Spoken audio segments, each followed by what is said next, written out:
हम बजाटो की तरफ से आपके लिए लाए हैं एक बहुत ही बेहतरीन प्रोडक्ट जो कि आइसर और टाटा के ट्रक्स में यूज़ होते हैं। ये साइड लैम्प अभी एलईडी में हमने लॉन्च किया है, जिसमें आपकी 21 एसएमडीज एलईडी यूज़ हुई हैं। काफ़ी बेहतरीन क्वालिटी में आप देख सकते हैं। इसका लेंस है, शाइनिंग लेंस है।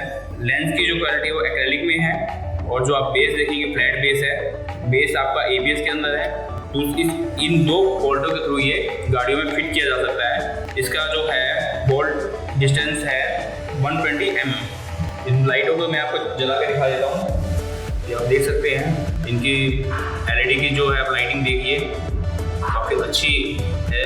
जब ये गाड़ियों में लगेगी तो काफ़ी रात में काफ़ी खूबसूरत लगेगी आपकी गाड़ियाँ।